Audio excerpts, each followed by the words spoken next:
Olá, meus amados, boa noite. Obrigado pela audiência, companhia de vocês.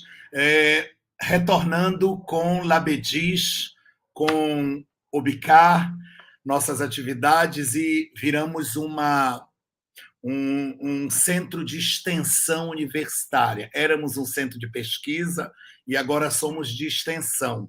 Isso é tudo projeto da professora Tânia Clemente, nossa líder, fundadora do Laboratório de Imagem, Discurso e Som do Museu Nacional, Fórum de Ciência e Cultura. E aí achamos melhor virar esse centro de extensão universitária. E dentro dessa relação nossa com a comunidade, um dos serviços é oferecer leituras obicarianas através da internet, já que a gente não pode fazer presencial por causa da pandemia. Então, obrigado por vocês estarem assistindo a esse retorno de atividades com leituras obicarianas. E o primeiro livro que a gente vai tratar nas leituras, e o bom a gente escolheu porque são 3 capítulos bastante separados um do outro, que juntos formam o livro Os Poetas do Samba Enredo. E aí, nosso convidado de hoje, na rentrée do Leituras Obicarianas, o maravilhoso amigo, querido e pesquisador do Obicar Labedis, o Leonardo Bruno. Oi, Léo, tudo bom? Boa noite. Fala, Milton. Boa noite, meu querido, meu amado. Boa noite a todo mundo que está aqui acompanhando. Boa noite a todo mundo do Obicar, esse grupo que eu tenho o prazer de fazer parte. E é muito bom a gente estar retomando as leituras, né? Que é um momento tão importante de discussão, de debate, de bate-papo. Surgem tantas coisas interessantes aqui. Estou muito feliz de estar aqui com vocês. Léo, sabe a primeira coisa que eu queria te bater papo contigo é sobre a efervescência do mercado editorial em relação à documentação de escola de samba, de história, de cultura do samba. Tá bombando, né, Léo?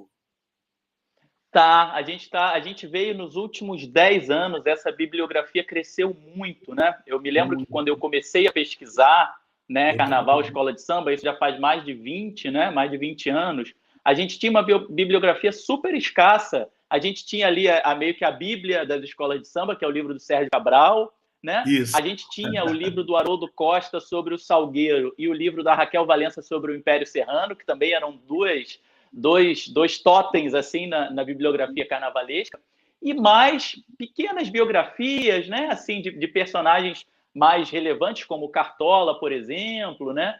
Mas, de forma geral, sobre as escolas e sobre os personagens das escolas, a gente tinha muito pouca coisa. Então, seguia-se muito na pesquisa da oralidade, né, que é, enfim, a gente ir ali na fonte primária e buscar dessas pessoas, né, as suas histórias e as suas narrativas, só que muitas delas foram morrendo, né? Muitas delas vão morrendo, né? Então, esse registro é muito importante, quer dizer, você registrar com essas pessoas, registrar com quem viveu aquilo e deixar para as próximas gerações. E acho que dos últimos 10 anos para cá, a gente viu essa biblioteca crescer muito. E que bom, né? Que hoje a gente tem mais material e que a gente continue produzindo, porque ainda tem muita gente viva aí para a gente fazer isso, né?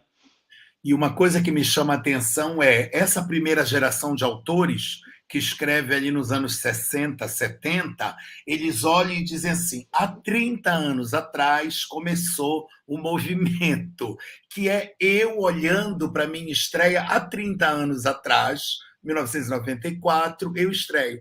Então, essa memória de há 30 anos atrás foi ontem. Então, esse primeiro grupo, né, Eneida, Cabral, Costa, né? É o grupo de há 30 anos atrás. E hoje a coisa abriu bastante, porque a bibliografia ela foi para estudos de cultura, não só mais documentação histórica, né? Pois é, a gente começou a fazer o cruzo dos saberes carnavalescos com todos os outros conhecimentos possíveis, né? E é muito interessante, Milton, da gente pensar sobre esse olhar para uma manifestação cultural como as escolas de samba, né? O Pamplona uma vez me falou uma frase que eu achei muito interessante, que é o seguinte: para cada um de nós, a referência do que é uma escola de samba é a primeira imagem que nós tivemos de uma escola de samba. Então, para mim, a referência do padrão de uma escola de samba é a escola de samba, por exemplo, dos anos 80. Então, quando eu digo que algo está quebrando a tradição, que algo é um absurdo que esteja acontecendo, é baseado nessa escola de samba dos anos 80. Agora, quando nos anos 70 o Candeia já diz que as escolas de samba estão sendo deturpadas, é porque ele tem na visão dele as escolas de samba dos anos 40 e 50, né? E o próprio Candeia, quando chega na Portela, quando começa a fazer samba nos anos 50, ele já destrona o Manasseia, que é quem fazia samba nos anos 30 e 40. Então, o Candeia já foi modernidade em algum momento, né? Aí se estabelece, aí 20 anos depois já surge uma nova modernidade que já deixa a escola de samba que o Candeia enxergava para trás.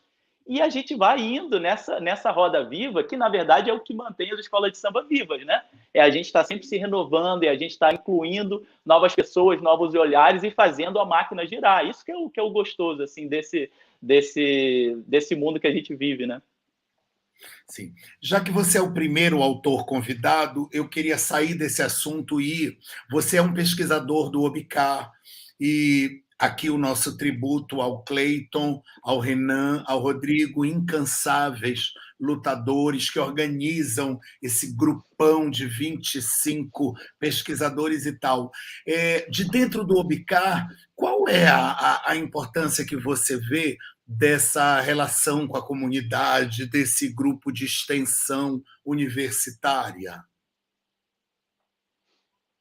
Ô, Milton, é tão bom a gente ver um grupo, você falou aí de 25 pesquisadores, né, os coordenadores, a professora Tânia, né, na coordenação geral. É muito importante ver, especialmente esses pesquisadores, cada um de uma origem diferente, né, cada um de uma área de estudo diferente, e os Sim. debates que essa coletividade consegue construir é muito maior do que qualquer um de nós conseguiria construir individualmente.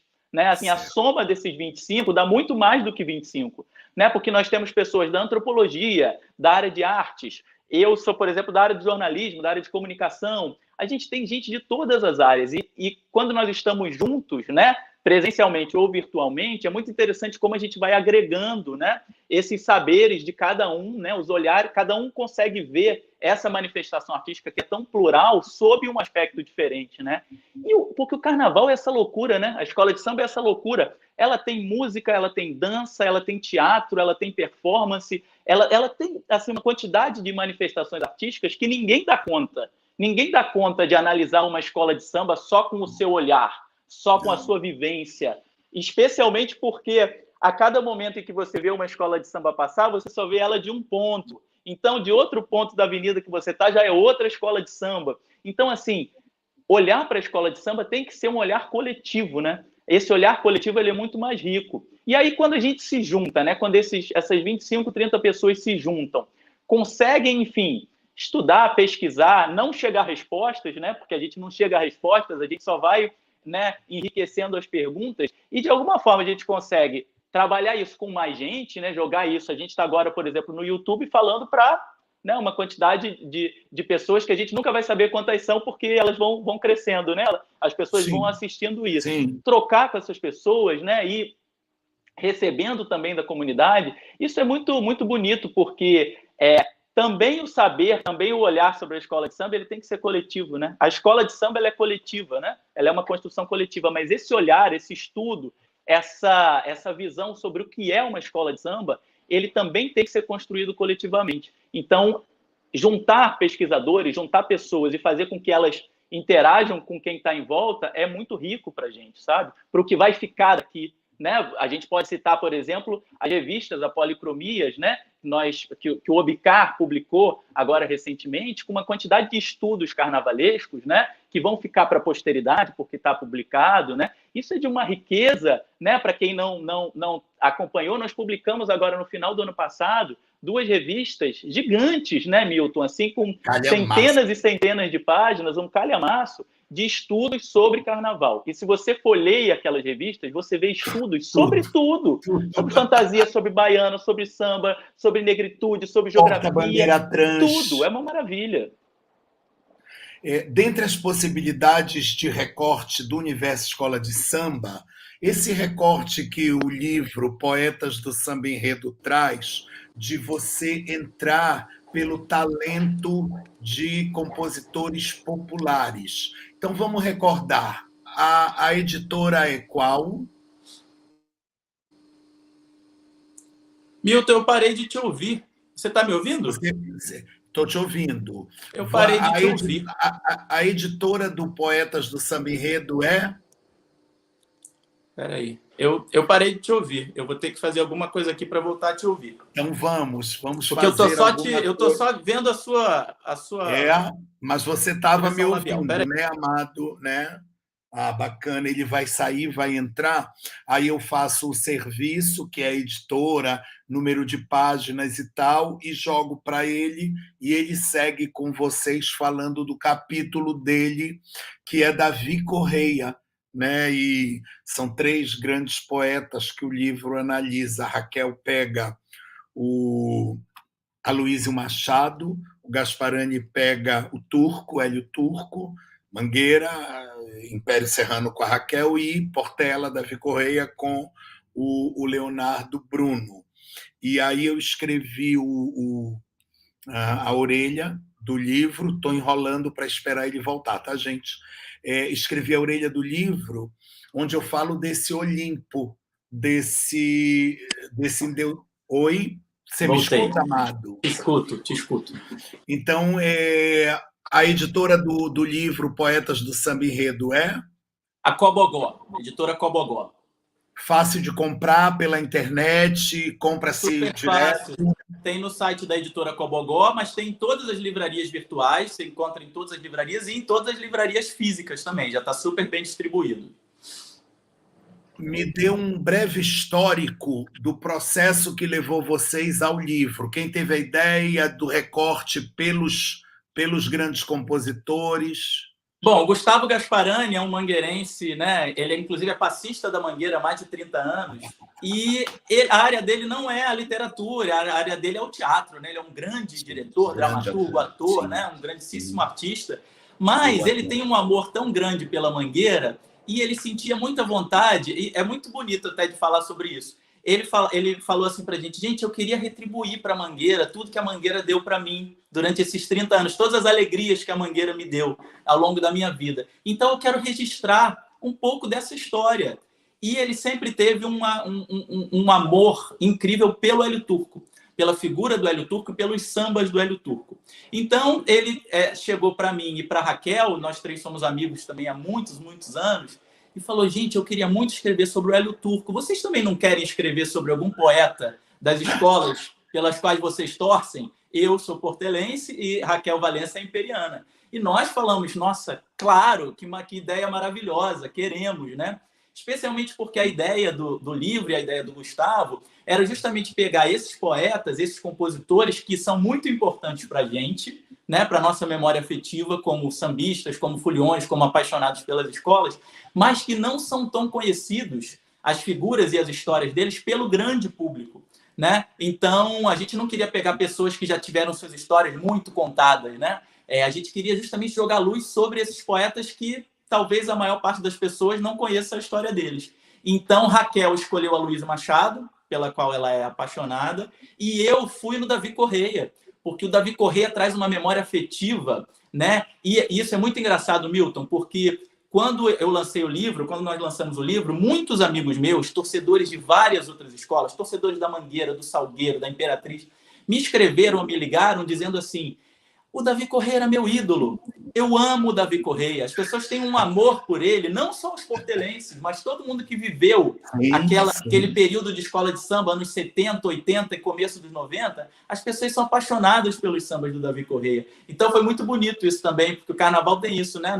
Não são só os portelenses que gostam do Davi, né? Ele é amado pelo povo do samba inteiro. Então nós nos juntamos para contar essas 3 histórias dos poetas. E, a partir daí, falamos, caramba, não podemos falar só deles, sem também dar uma contextualização sobre o samba enredo.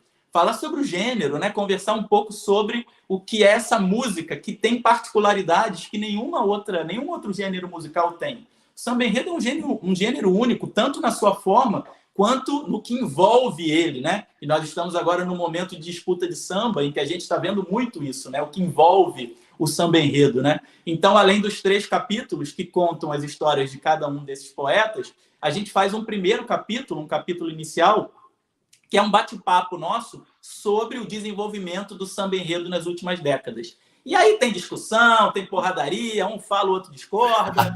A gente tenta chegar a alguma conclusão, mas, novamente, também só fazemos mais perguntas sobre como chegamos até aqui, né, nessa história do samba enredo. Esses poetas fazem parte de uma geração, né, de ouro. E aí, qual é a sua versão para o componente mágico que os libertava para fazer as obras-primas? Era o enredo escrito em papel de pão, que não tinha grandes amarras? Você acha que passa pelo texto mestre, que era mais da pá virada? Qual é a sua hipótese? Eu entendo que esses 3 poetas, todos os 3 têm, ou teriam, né, no caso do Davi, que não está mais aqui, mais de 85 anos. Né? Então, eles realmente são de uma geração bem lá para trás. Eu vejo que nas obras deles todos, a gente tem algo que é muito bonito de tentar enxergar no samba enredo, que é o seguinte, Milton.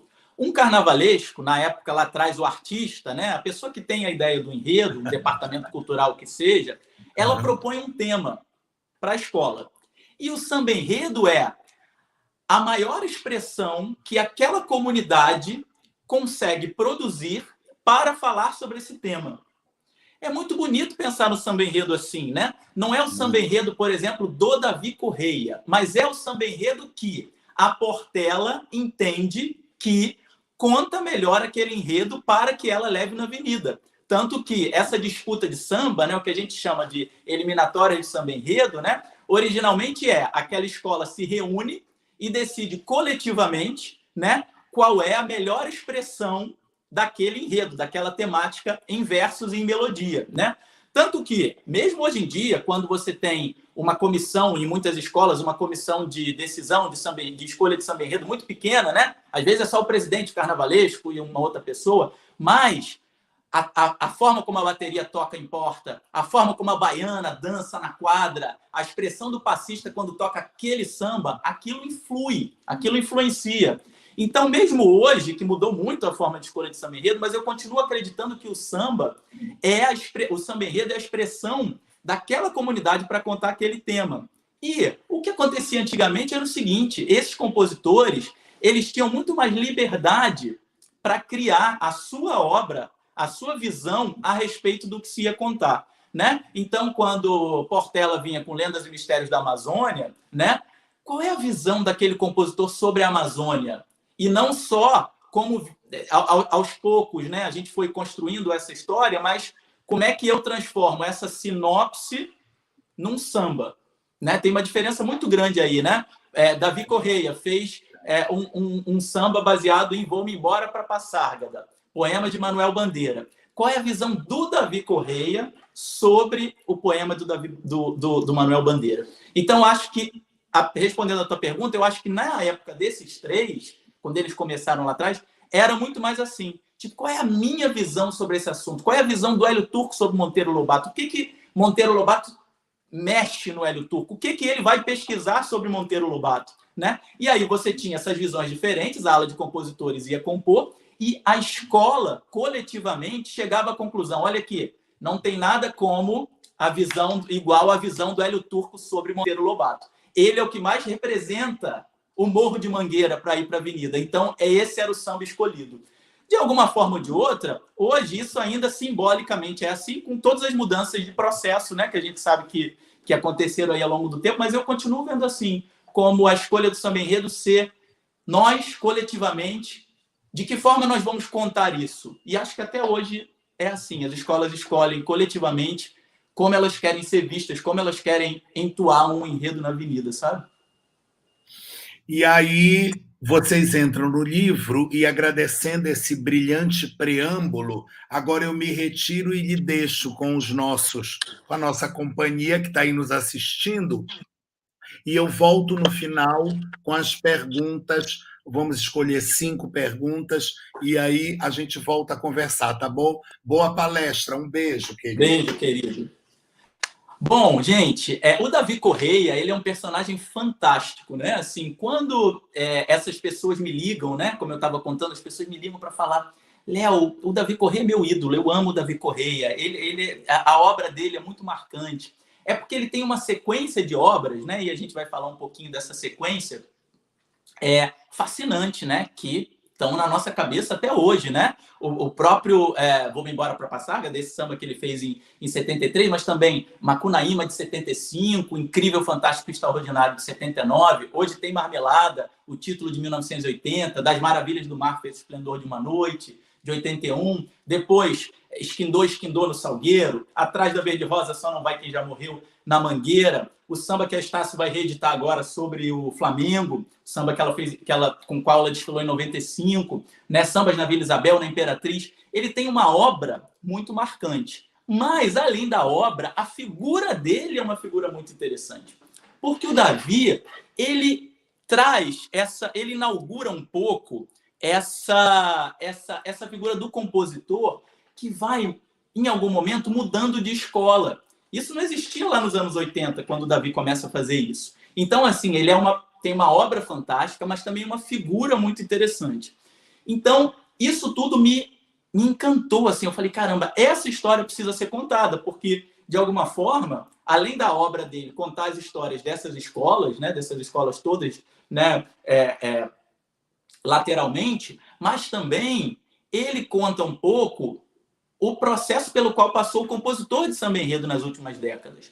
Então, o Davi, ele chega na Portela no começo dos anos 70, ele chega na Portela em 1971. Aquele momento era um momento em que o samba enredo estava enfrentando uma mudança drástica. Por quê? A gente vinha da época dos lençóis, né? Anos 50, anos 60, aquele modelo consagrado pelo Silas de Oliveira, né? Sambas longos, sambas com muitos versos e sambas que contam, né? O samba enredo, que conta um enredo de forma bem detalhada, sambas maravilhosos, os do Silas de Oliveira, né? Mas no fim dos anos 60, começo dos anos 70, isso começa a mudar, né? O Salgueiro, em 69, vem com Bahia de Todos os Deuses, que já é um samba menorzinho, com um refrão forte. Em 70, a Portela vem com Lendas e Mistérios da Amazônia, também samba curto, refrão forte. E, em 71, o Salgueiro explode com Pega no Ganzê, né? Com Festa para o Rei Negro, que era o samba que é o refrão, né? Hoje em dia, se a gente pede para alguém cantar o Pega no Ganzê, o Festa para um Rei Negro, as pessoas cantam um refrão e tem muita dificuldade de cantar o resto do samba. Pouquíssima gente lembra, né? Ao contrário até do Lendas e Mistérios da Amazônia, do Bahia de Todos os Deuses, que todo mundo sabe cantar, o Pega no Ganzê é um puta refrão. E um refrão que sobrevive até hoje, né? Então o samba enredo estava nessa transição, né? Estava nessa mudança drástica que acarretou muitas mudanças dentro das escolas de samba, né? A gente falou do Silas de Oliveira. O Silas de Oliveira, em 72, perde, né, a disputa de samba no Império Serrano, no ano de Carmen Miranda, e ele se sente muito humilhado, porque ele perde de 5-0, né? Conta a história de que ele perde de 0, ele recebe 0 votos lá na disputa final. Ele tinha tentado mudar a forma dele de fazer samba, né? Ele já não faz um lençol para aquela disputa de samba, ele já faz também um samba mais curtinho, um samba que tenta pegar ali com o Jorge Lucas, o parceiro dele, que vem a ser o avô do Lucas Donato, que hoje é um grande compositor aí da nova geração do Império Serrano. Mas o Silas fica muito humilhado e, a meu ver, não só pela derrota, mas por ter, de certa forma, se violentado, né? Se violentado na sua criação artística por tentar se enquadrar num novo modelo de samba enredo. Então, aquele momento era de ruptura, de mudança total em todas as escolas, né? Todas as escolas estavam observando esse fenômeno e o Davi Correia chega na Portela. Gente, quando o Davi chega na Portela, em 1971, a ala de compositores da Portela, ela era o Dream Team do carnaval, assim, dos fazedores de samba do Rio de Janeiro. A ala de compositores da Portela tinha Candeia, Manasseia, Paulinho da Viola, Monarco, Alberto Lonato, Casquinha, aqueles nomes fantásticos da velha guarda inteira, né? Além disso, naquele momento também, ali no começo dos anos 70, meio dos anos 70, estavam chegando na ala de compositores da Portela João Nogueira, Luiz Airão, Noca da Portela, AGP, Toninho Nascimento, né? Romildo, ou seja, grandes compositores. Aquela ala de compositores da Portela era assim uma coisa impressionante. E o Davi chega, em 71, ele já disputa o samba para 72, que foi Iluaê. Ele perde a disputa de samba no primeiro ano. O samba é do Norival Reis e do Cabana, compositor da Beija-Flor, mas que era da ala de compositores da Portela, né? E em 73, o Davi Correia disputa, né, para o Sou Amigo do Rei, o enredo em homenagem que se baseou no poema do Manuel Bandeira, né, no Vou Embora para Passaga. Ele disputa sozinho, ele participa sozinho daquela disputa de samba e ganha, no meio dessa ala de compositores estrelada, que tinha Zequete, né? Esqueci de falar do Zequete. Zequete disputava. O Zequete disputou com o Davi Correia em 73. Ele fez um dos sambas, aliás, era um dos sambas favoritos, era o samba do Zequete. Então, até quando nós estávamos pensando nesse livro, uma das ideias minha, do Gustavo e da Raquel, também era mostrar e refletir sobre, né, uma questão que é a seguinte: será que hoje figuras fantásticas, artistas fantásticos como Davi Correia, Hélio Turco e Aloysio Machado, essas figuras hoje teriam espaço nas escolas de samba? Né? A pergunta é, um Davi Correia, que é um cara genial e que vai lá e que faz sozinho o samba de 73, disputa e ganha, hoje conseguiria fazer isso? Conseguiria ganhar uma disputa de samba na Portela? Chegando, fazendo seu samba sozinho, entrando na disputa, recém-chegado, ninguém conhecia o Davi Correia ali. Então, essa pergunta é importante porque para a gente pensar o seguinte: quantos Davis Correias, Hélios Turcos e Aloysios Machados nós estamos perdendo pelo caminho, né? Pelo fato de talvez esse novo processo de escolha de samba enredo ter se transformado tanto. Então, essa, inclusive, foi uma das nossas motivações, contar as histórias deles para a gente pensar se nós não estamos perdendo figuras, artistas tão importantes como esses nos dias de hoje. Mas, enfim, Davi ganha em 73 e o samba é um estouro. Naquela época, a indústria fonográfica estava muito de olho nas escolas de samba, né? Já estava gravando muitos sambas enredos, os sambas faziam sucesso também no meio de ano, né? Faziam sucesso nos discos, nos programas de TV. Assim que o samba do Davi Correia é escolhido, logo depois, eu conto isso no livro, um dos jornais da cidade já dá uma matéria dizendo assim: 4 gravadoras estão de olho no samba de Davi da Portela. Na época, ele nem artisticamente usava Davi Correia ainda, chamavam ele de Davi da Portela, né? Logo depois ele mudou para Davi Correia. Mas, ou seja, 4 gravadoras já queriam gravar aquele samba, e isso longe do desfile, hein, gente? Era disputa de samba ainda, era dezembro. Na época, esse samba foi escolhido em 2 de dezembro, era o Dia Nacional do Samba, né? E as gravadoras já queriam, já estavam de olho para gravar aquele samba. Então, assim, o samba realmente foi um estouro. O Davi ficou muito bem conceituado, embora o desfile da Portela não tenha sido, né, um espetáculo, mas o Davi ficou muito bem conceituado internamente, e especialmente porque logo no ano seguinte, em 74, ele consegue gravar 2 músicas com a Elza Soares.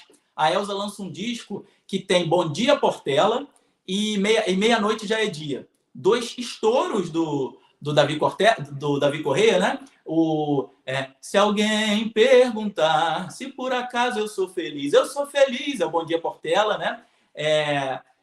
E o Meia-Noite deu meia-noite na Portela, já é dia, até parece que eu estou lá na Bahia. Esses 2 sambas estouraram, sambas de meio de ano, sambas de terreiro. E o que acontece? O Davi Correia grava 2 sambas com a Elza falando da Portela, aí ele ficou dentro da escola super conceituado, super com moral, né? Só que, ao mesmo tempo, a escola estava enfrentando uma porradaria, uma cisão imensa da sua ala de compositores com a direção. Esse é um momento emblemático na história da Portela, não se pode contar a história da Portela sem falar desse momento, e o Davi Correia é um dos protagonistas dessa história. Por quê? Porque ele chega ganhando em 73 com um tipo de samba diferente, ele já tinha um samba moderno, e em 75 ele ganha de novo. Né? Em 75 ele ganha com o Macunaíma, que virou um dos grandes sucessos dele, né? Clara Nunes gravou, virou um puta sucesso dele, e esse samba estourou efetivamente, mais até do que o de 73, né? E a ala de compositores da antiga, digamos, os compositores tradicionais, estavam muito insatisfeitos com tudo isso, com o processo de escolha de samba, com a mudança no formato, né, da própria obra, né, obras mais curtas, mais de empolgação e tal. E esses dois sambas do Davi tiveram muito a ver com isso. Também o samba de 74, né, que é o samba do Evaldo Amorim, do Evaldo Gouveia e do Jair Amorim, também entrou nessa onda, até porque eles eram de fora, né, eles não eram compositores de samba originalmente. Enfim, tem aquela briga que vocês conhecem. Mas, logo depois de 75, do Carnaval de 75, que é o Carnaval de Macunaíma, o Candeia e o Paulinho da Viola fazem um manifesto para a direção da Portela, com diversas sugestões, né, diversas reivindicações, e a maior parte delas tinha a ver com a escolha de samba, com a forma de escolha de samba e o tipo de obra que se escolhia. A carta foi simplesmente ignorada, ninguém deu a menor bola para aquela carta. O presidente na época era o Carlinhos Maracanã, que queria fazer essa mudança mesmo, né, que queria, ele dizia que ele queria tirar a máfia dos compositores. O que a gente pode entender como essa máfia dos compositores?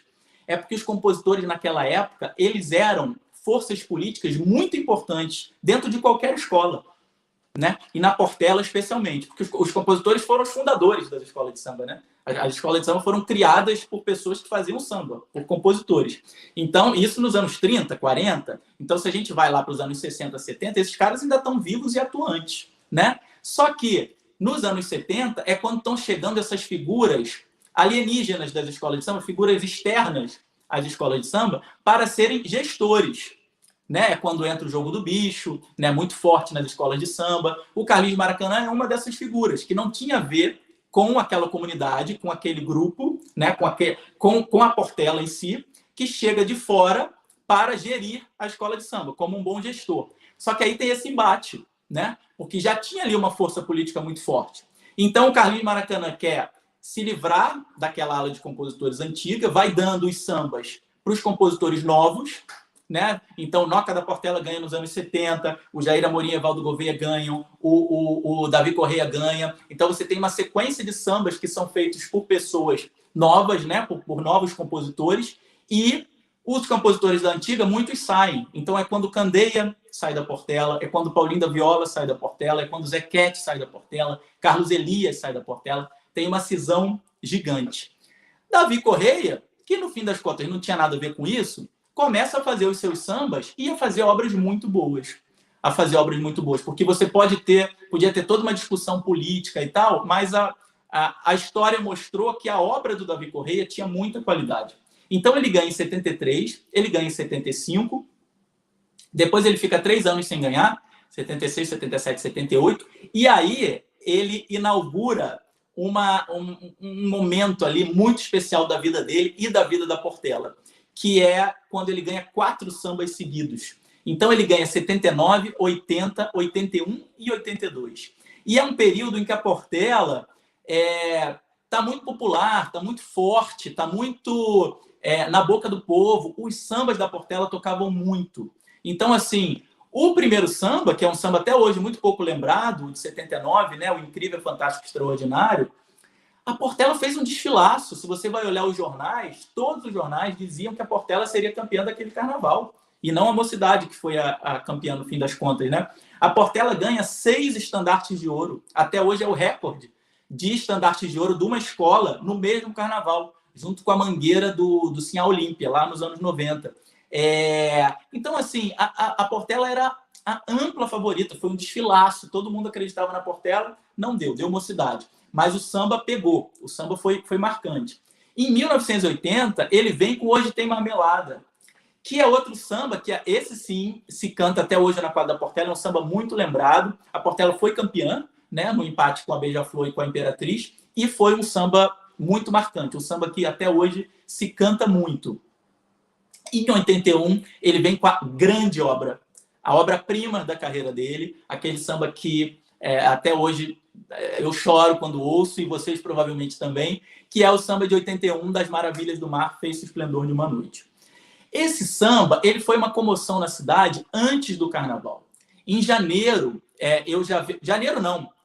de dezembro para janeiro, na virada do ano, né, eu já encontro matérias nos jornais dizendo que nas festas de Réveillon, como é que se chamava? Os disc jockeys, né? Como se chamava na época os DJs, eles... o Das Maravilhas do Mar, o Samba da Portela, disputou espaço com as marchinhas. Naquele pré-carnaval inteiro, já se tocava muito o Das Maravilhas do Mar, em todos os lugares. A ponto de o Davi Correia ir para o Globo de Ouro, né? A grande parada de sucessos da TV Globo, né? Tinha um programa antigamente na TV Globo, que era o Globo de Ouro, que durou muito tempo, que era a parada musical de sucessos, né? Da semana, do mês, enfim. E o Davi Correia vai, e eu até registro isso no livro também, que é a chamada, né, do programa na televisão, e esta noite, no Globo de Ouro, Roberto Carlos, Djavan e Davi Correia. Então, assim, o Davi Correia estava lá, do lado do sucesso do Roberto Carlos, do lado do sucesso do Djavan, cantando um samba enredo. Hoje isso parece muito distante, né? Esse momento em que a gente viu o samba enredo com esse protagonismo. E o Das Maravilhas do Mar consegue isso. A ponto de, 25 anos depois, olha como esse samba é duradouro, olha como é uma obra consistente, né? Como é uma obra que fica não só na nossa memória, mas 25 anos depois, em 2006, a Maria Bethânia, né, a maior cantora do país, indiscutivelmente, resolve fazer um disco só com músicas que falam do mar, um disco chamado Mar de Sofia. Ela fez esse disco conceito, né, um disco só com músicas sobre o mar, grava inúmeras músicas inéditas e tal, recebe músicas de muitos compositores sobre o mar, e resolve regravar uma música. Ela regrava o samba enredo de Davi Correia, o samba enredo de 1981, de Davi Correia e Jorge Macedo, né, que é o parceiro dele nessa música.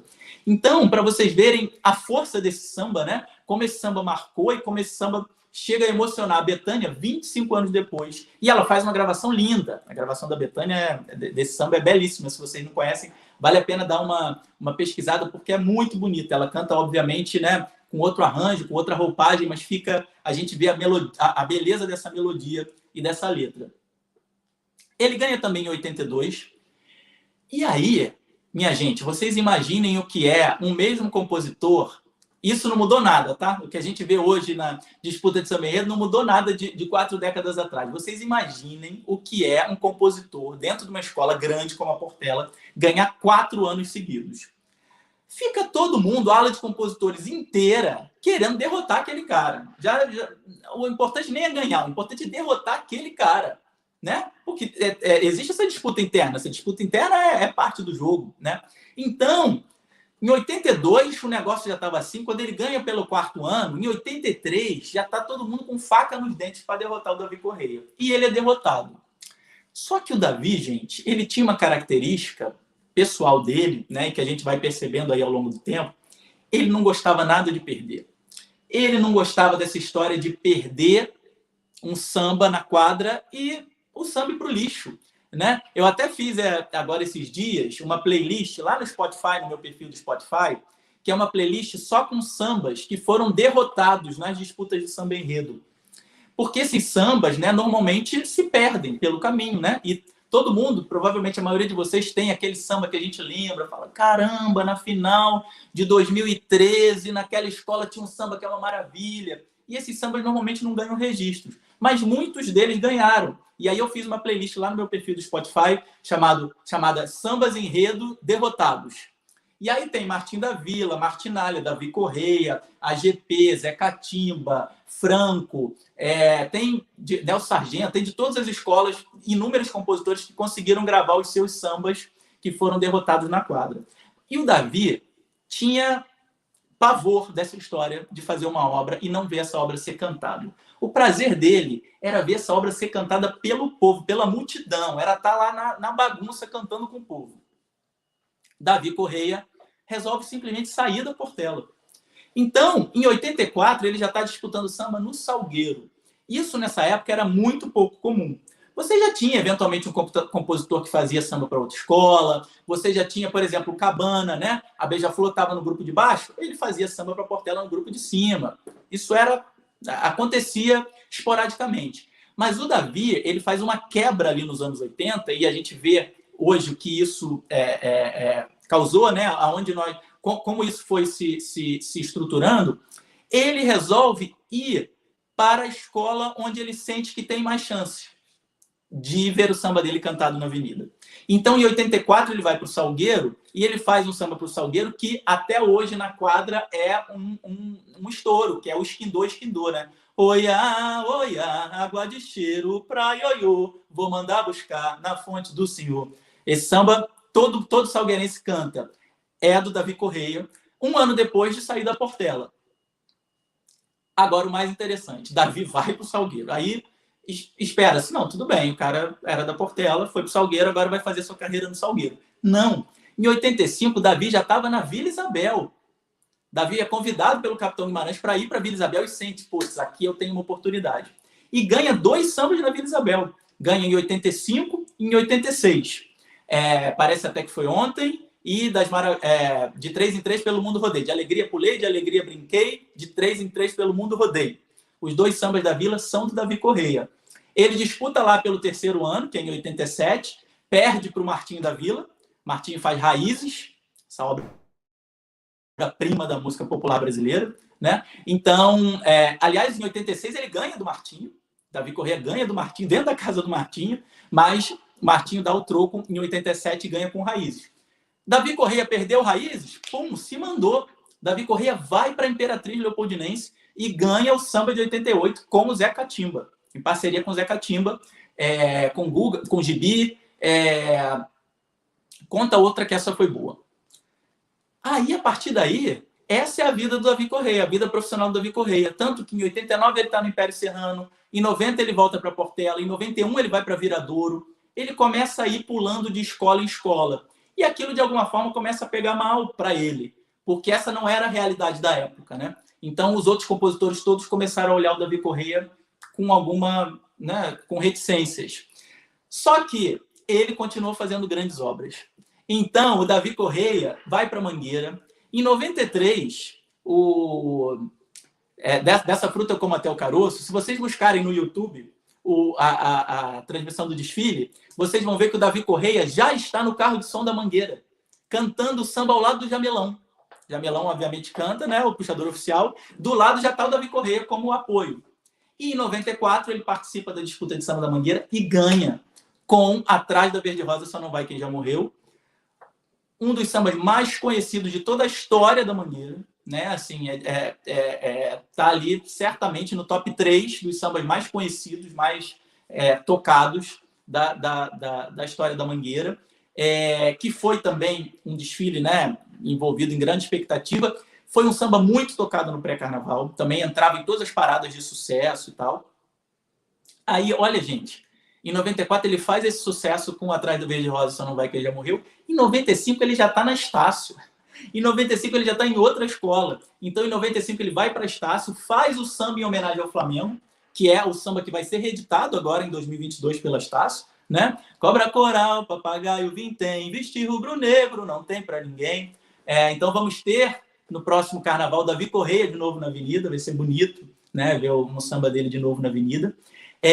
Então, de 73 a 95, né, foram 23 carnavais, em 12 deles tinha samba do Davi Correia na Avenida, em mais da metade. Isso eu não estou contando 2 sambas que ele fez para Unidos da Ponte.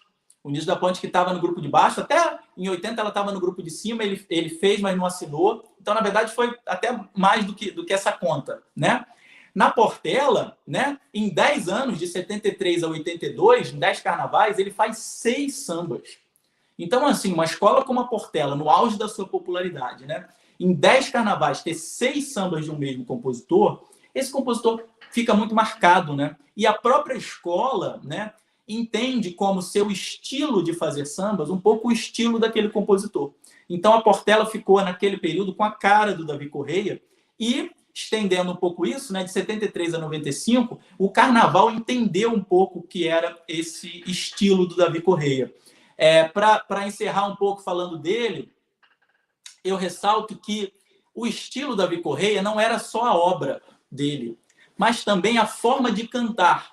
Porque o Davi Correia era cantor, né? Ele tinha uma carreira de meio de ano, inclusive, se vocês... Deixa eu até pegar aqui que tem... Ó, disco de Davi Correia, ó. Chopp Escuro, tá vendo? Esse disco ele lançou em 1991. Tem música de Chico Buarque, tem música de João Bosco. É um discaço. Esse já era o terceiro disco dele. Tem uma música chamada Jardim da Portela, que ele faz falando das andanças. É engraçado essa música, ele fala das andanças dele, mas que ele termina, que a flor mais bela que ele colheu foi no Jardim da Portela. Esse já é o terceiro disco dele. O quarto, se a gente considerar um que ele lançou em trio, né? E ele tinha gravado grandes músicas. Ele, por exemplo, o Davi Correia foi o primeiro cantor a gravar uma música do Arlindo Cruz como compositor. A primeira música que o Arlindo Cruz teve na vida gravada foi gravada pelo Davi Correia no início dos anos 80. Então ele era um cantor conhecido, um cantor, né, que tinha uma carreira. E ele, na avenida e nas disputas de samba, ele sempre cantava os sambas dele. Então ele também, além de ter a obra muito marcante, ele tinha um estilo de levar a escola, de trazer a escola, de empolgar. O Davi Correia é o protótipo do que a gente chama de puxador, porque ele realmente puxava a escola. Ele traz isso da herança dele de bloco, né? O Davi começa a carreira lá com 20 anos, ele só chega a Portela com mais de 30 anos, mas ele com 20 e poucos anos, a vida dele é todo como compositor e cantor de bloco.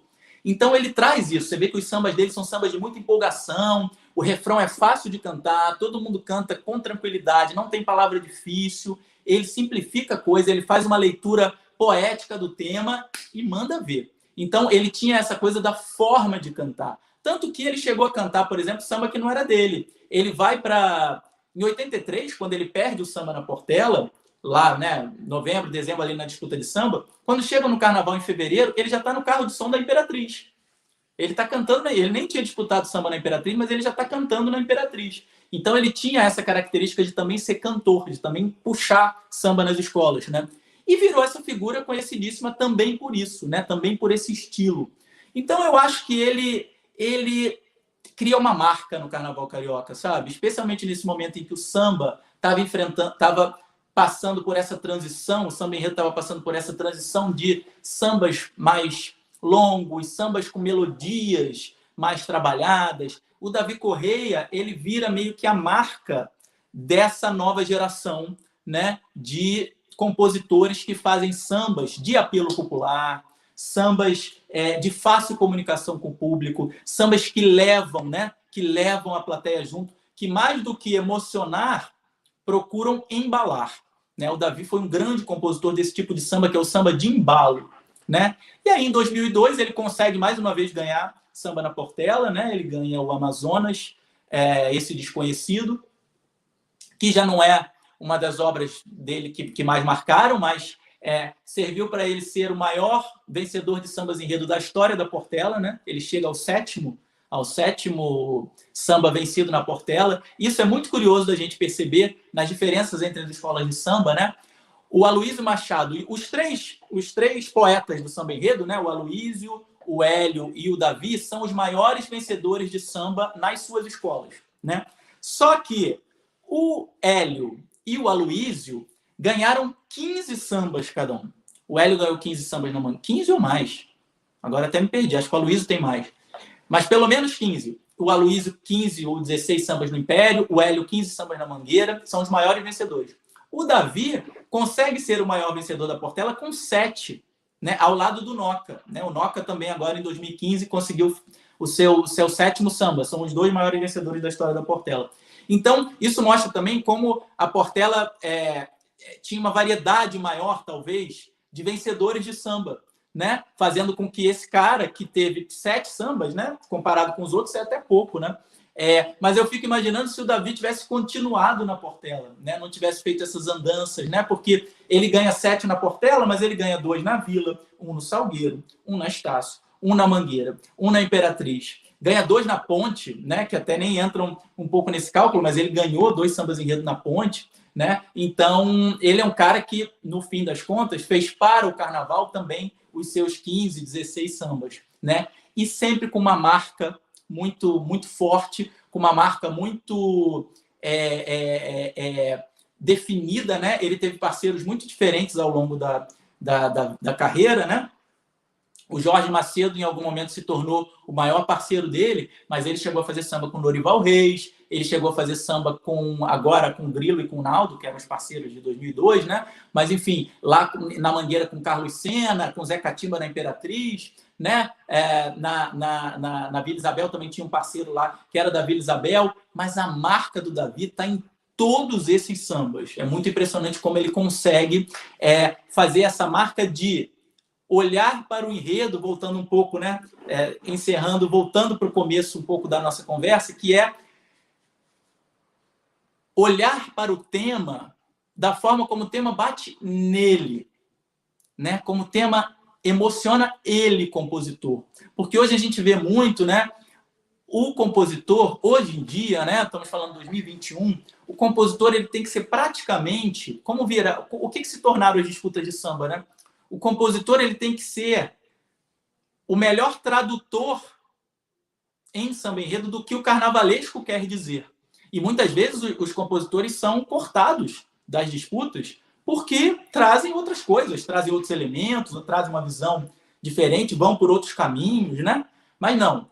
O que hoje se pede é que eles sejam tradutores, né, do que está ali descrito no enredo. O que acaba sendo, de certa forma, né? Claro que isso a gente tem exceções, né? A gente tem compositores que trazem um enriquecimento muito grande para os enredos, mas isso faz com que os sambas, dentro de uma disputa, fiquem muito parecidos, né? Fiquem muito semelhantes. E se a gente for ver essa disputa dos anos 70, você tinha sambas que iam por caminhos muito diferentes e muito interessantes.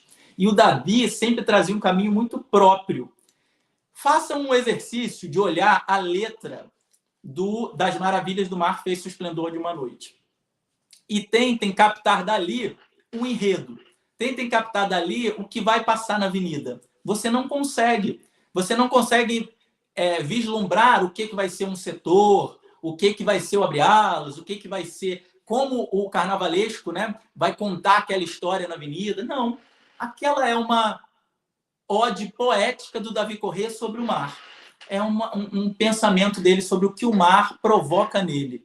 Então, é muito lindo, né, pensar que o Davi conseguiu construir a obra dele assim, né? Ele teve na Avenida pela última vez, né, com uma obra dele, quando a Tradição reeditou o Das Maravilhas do Mar, se eu não me engano foi em 2013, né? Foi a última vez que uma obra dele passou na Avenida, e ele vem na Tradição cantando samba enredo, né, de apoio no carro de som, assim como ele veio em 2002, na Portela com Gera, cantando o Amazonas desse Desconhecido. E o Davi, ele vai voltar para a Avenida, né? Em 2022, né? Próximo carnaval, ele volta com a reedição do Samba da Estácio. Inclusive, o título do enredo da Estácio foi tirado do verso dele, né? Do refrão que o Davi criou, né? O título lá atrás era Uma Vez Flamengo, e agora o título ganha um verso do samba do Davi Corrêa. Eles fazem uma mudança de um trecho do samba, né? Porque o samba de 95 fazia uma referência ao centenário do Flamengo, né? E agora, enfim, não é o centenário, então eles fazem essa adaptação. E vai ser bonito ver o Davi, ver a obra do Davi lá, né? Porque quando a gente planejou esse livro, né? Eu, Gustavo e Raquel, a gente queria muito homenagear esses poetas vivos, né? Esses poetas em vida. Era um dos nossos critérios também, era escolher pessoas que estavam aqui entre nós, produzindo, né? Todos eles produzindo. O Aloysio e o Hélio Turco competiram, né? Agora, para esse carnaval, eles participaram das disputas de samba do Império e da Mangueira. Então, e o Davi participou de disputas até 2019, até muito recentemente. Então, são compositores super ativos. E a ideia era conseguir pegar esses caras aí, ativos, né, firmes, fortes. E no processo do livro, né, no meio do processo de confecção do livro, o Davi morreu. O Davi faleceu em maio do ano passado. Eu já tinha entrevistado ele algumas vezes para o livro. Pretendia voltar a falar com ele, né, porque enquanto a gente está escrevendo o livro, volta e meia surge uma dúvida, surge uma questão, surge alguma... que a gente precisa voltar no entrevistado. Não deu para voltar, né, porque ele partiu. E eu fiquei até bem sentido e bem emocionado, triste mesmo, quando ele faleceu, né, porque, obviamente, pela perda, né, desse grande artista, né. Aliás, a Covid foi devastadora especialmente com o mundo do samba, né? Foi muito cruel para nós todos, né? Tivemos perdas assim muito marcantes nesse último ano e meio. Mas eu fiquei triste também por não poder dar esse presente, esse carinho para ele em vida, né? Porque hoje eu vejo o Hélio e o Aloysio muito felizes, assim, eles ficaram muito felizes em ver a obra deles ser falada, ser reconhecida. Isso é muito bonito, assim. Mas, por outro lado, talvez tenha um lado bom, né? Que é assim, olha nós aqui falando do Davi.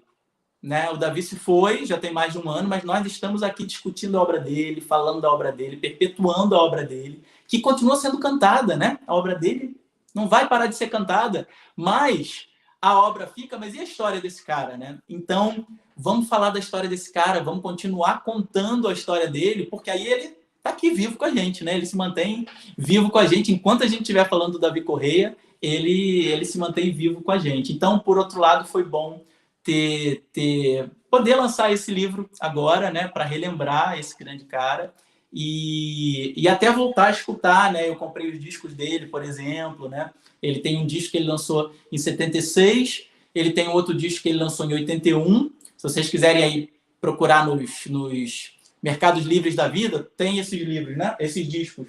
O de 76 se chama Menino Bom, e inclusive ele grava 2 sambas derrotados nesse livro. Ele grava um samba que perdeu na disputa de 74 do Pixinguinha, e ele grava um samba dele com o Noca. Com o Noca? Não, ele grava um samba dele que perdeu em 76. O Noca ganhou. Ele grava um samba dele que perdeu na disputa de 76, se chama Império dos Aruais. Esse disco se chama Menino Bom. Em 81, ele lança o segundo disco da carreira dele. É no ano das Maravilhas do Mar, então ele estava tão em alta que uma gravadora resolve convidá-lo para gravar um outro disco. Então ele grava a primeira música do Arlindo, que eu contei para vocês, que dá nome ao disco, se chama Lição de Malandragem, o disco, que é a música do Arlindo, né?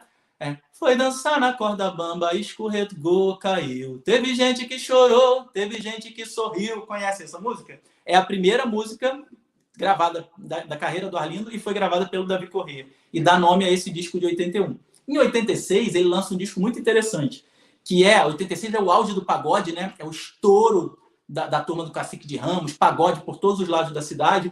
E uma gravadora resolve gravar um disco chamado Pique Brasileiro com Davi Correia, Aloysio Machado e o Gracia do Salgueiro. É um disco muito interessante. Eles vão se alternando nas faixas. A música, é o disco que traz aquele grande estouro de 86, que é o Pagode do Gago. Se lembram do Pagode do Gago? Como é que era, gente? Que aguenta aí.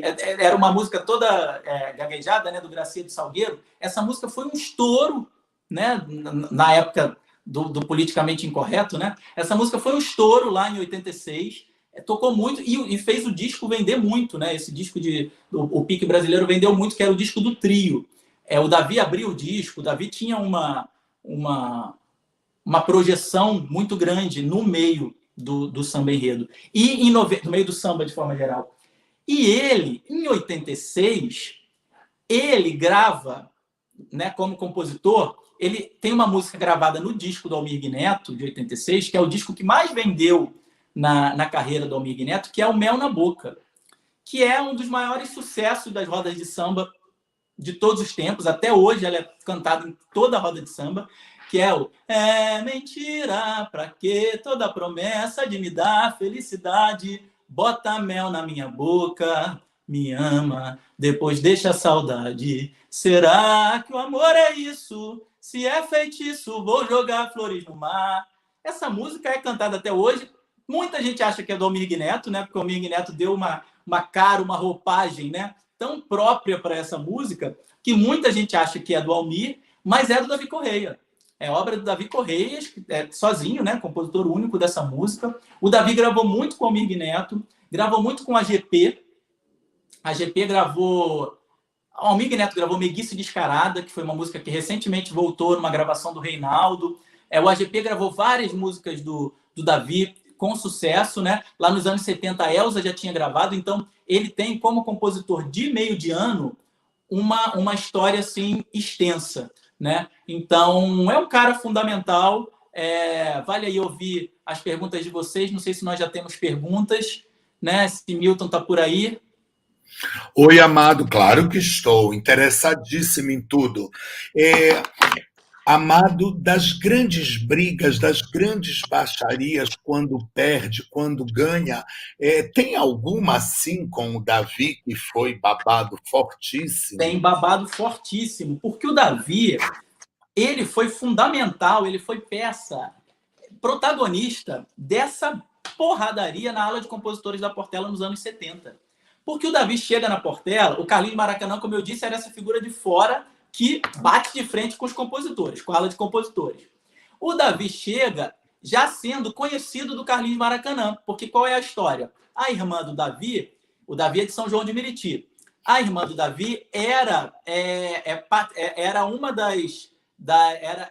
trabalhava no Jogo do Bicho de Meriti. E quem comandava o Jogo de Bicho de São João de Meriti? Carlinhos Maracanã. Então, através da irmã, o Davi conhece Carlinhos Maracanã, conhece Natal também, ele já conhecia o Catone, que era um grande compositor da Portela, chega na Portela conhecendo o Carlinhos Maracanã, que virou o presidente da época. A ala de compositores da Portela, né, no meio dessa confusão toda, resolve fazer, essa história é ótima, Milton, resolve fazer um disco, resolve fazer um festival de samba de terreiro dentro da quadra, como acontecia muito antigamente, e os vencedores do samba de terreiro, os 10 primeiros colocados, iam gravar um disco pelo Odeon, que era uma grande gravadora da época, produzido pelo Paulinho da Viola. Então era fantástico aquilo, né? Você ter a possibilidade de gravar na Odeon. Eles fazem o festival de samba de terreiro, o samba do Davi é cortado. O samba do Davi é cortado. Quem organiza é o Candei, o Carlos Elias, o Paulinho, que eram os líderes da ala de compositores. Só que o Davi fica puto com o corte, o Carlinhos Maracanã fica puto com o corte e manda que o samba do Davi continue a ser cantado. E os compositores não aceitam, os compositores acham aquilo absurdo. O Carlos Elias, que era um grande compositor da Portela, ele sai da Portela nesse episódio. 72, é o primeiro que se manda. O Carlos Elias tinha sido gravado pela Beth Carvalho, um grande compositor. O Davi canta e tal, mas não deixam ele ganhar. No final das contas, ele não ganha e ele não participa do disco. Então, tem lá um disco maravilhoso, com só samba bom, o Davi não tá. O que o Carlinhos Maracanã faz? O Carlinhos Maracanã resolve ele lançar um outro disco. Então, ele vai em outra gravadora e ele lança um outro disco no mesmo ano com outros 10 sambas do concurso de samba de terreiro, inclusive o samba do Davi. Então, assim, isso já mostra que o clima não estava muito bom na Portela entre compositores e diretoria. É uma porradaria danada. Isso faz com que, em seguida, em 74, a Zequete que sai, e aí os outros vão saindo, Candeia, Paulinho da Viola, todo mundo briga. É aquela brigalhada que enfraquece muito a Portela, inclusive, né, na época. E o Davi era personagem, assim, chave para entender essa história toda da briga dos anos 70 da Portela com a sua ala de compositores. Por que a escolha do samba mexe tanto com eles? Além do óbvio, hoje Marquinhos de Oswaldo Cruz deixa a Portela porque questiona os critérios de escolha do samba que não escolheu dele para continuar. E ele deixa a Portela, manda carta, super amor eterno, pararararará. Que mistérios! É o filho... É o filho incompreendido? Qual é a tua hipótese? A minha hipótese é que, primeiro que é sempre uma disputa muito cruel, né? Porque, assim, você tem muitos elementos que estão em jogo ali que não são apenas a qualidade do samba, né, Milton? Não é só assim você olhar qual aqui tem melhor letra e melodia. Não, não é só isso. Tem a política interna, tem se encaixa com a bateria, tem se o Mestre Sala e Porta-Bandeira gostaram, tem se você se dá bem, tem política com o presidente, né? Tem uma série de coisas. Se o compositor é de fora, se ele é de dentro, né? Tem uma série de coisas. E, além disso, tem, né, o fato de que, se você pega, por exemplo, a porta-bandeira da Portela, ela vai desfilar pela Portela todo ano. E vai conseguir mostrar a arte dela todo ano. O compositor, não. O cara é compositor da Portela e pode ser que ele nunca leve uma obra dele para a avenida. Ou pode ser que ele... Monarco. Bonarco, talvez o maior ou um dos maiores compositores da história da Portela, nunca levou um samba dele para a Avenida. Paulinho da Viola levou só um, né? Então, assim, a dor de você ver uma pessoa que se dedica o ano inteiro para aquela escola e que não pode emprestar a sua arte para aquela escola, eu acho que a gente não consegue mensurar, né? O carnavalesco, você quando era carnavalesco da Beija-Flor, você teve lá os seus 4 anos, nos 4 anos a sua obra foi para a Avenida. O compositor não. O compositor tem ano que vai e tem ano que não vai, e às vezes ele não entende por que a obra dele não vai, porque ele tem certeza que a obra dele é a melhor. É uma dor que eu não consigo chegar lá, eu não consigo ter ideia dessa dor. Inclusive, nos meus 4 anos, cada ano ganha um, não repete. Júlio Marinho te pergunta, na introdução, Léo, você menciona que o Joãozinho 30 reduziu o tamanho do samba do Salgueiro em 74 e 75, juntando até sambas. Além de modificar a dimensão das alegorias, o João mudou a forma de fazer samba? Júlio, querido, beijo para você. O João teve uma importância fundamental na mudança da relação, na transformação da relação do carnavalesco com o samba. Porque até então, Milton, o carnavalesco dava o seu palpite, né? Tinha lá a sua influência na escolha do samba, mas ele não se metia na obra. O João diz o seguinte, olha aqui, o teu samba é esse, mas peraí, a palavra tal não, esse verso aqui eu risco, a melodia, ele e o Laíla, né? Ele faz isso com o Laíla. A melodia vai para cá, não, peraí, eu vou juntar. O João já faz fusão de samba. Em 75, faz fusão de samba. Em 74, ele faz esse corte que o Júlio cita. Ele pega um samba de 42 linhas e risca para 28. E em 75, ele e o Laíla juntam samba, juntam 2 sambas, a primeira fusão. Então, assim, isso era inédito. Não existia isso. O carnavalesco, que devia estar ali preocupado em fazer suas alegorias e fantasias, se metendo no samba. Então, a partir dali, os carnavalescos tiveram uma ingerência muito maior na obra dos compositores, o que é algo bem delicado, né, nessa relação. As pessoas dizendo que adoraram e, sobretudo, esse teu apontar que existem compositores que nunca levam o samba, essa dor de não levar a obra para a Avenida. Irmão, 1h10 de live, de falação, e aí quero te agradecer em nome do Bicari, abro o microfone para você se despedir das pessoas aqui, bombou. Eu que agradeço, muito bom estar com vocês, muito bom estar no Obicar, obrigado por me receberem com tanto carinho, obrigado a todo mundo. O Três Poetas do Samba Enredo já está na rua, então quem leu me manda mensagem, cara, a melhor coisa para um escritor, a gente fica trabalhando isso aqui anos e anos e anos. A melhor coisa é quando alguém pega e faz algum comentário. Pode ser até comentário ruim. Tá valendo também. Não gostei de tal coisa. Tá valendo. Mas ter esse retorno é muito legal, é muito bacana. Então, comprem o Três Poetas de Samba Enredo e me digam o que vocês acharam. E vai ser muito bom conversar com vocês aí sobre o máximo é que quando a gente juntar as 3 lives de vocês, a gente vai ter um material enorme. É o livro falado, comentado, né? Então, muito legal as leituras juntarem 3 versões, né, Léo? Sim, e o registro da história desses 3 artistas maravilhosos, né? E quem não quiser ler o Três Poetas do Samba Enredo, leia A Orelha. Meus amigos, o texto da Orelha não é um texto qualquer, é um texto de Milton Cunha, que arrasa, que empresta toda a sua generosidade, seu talento, sua inteligência para nós. A gente ficou muito honrado de ter o Milton aqui.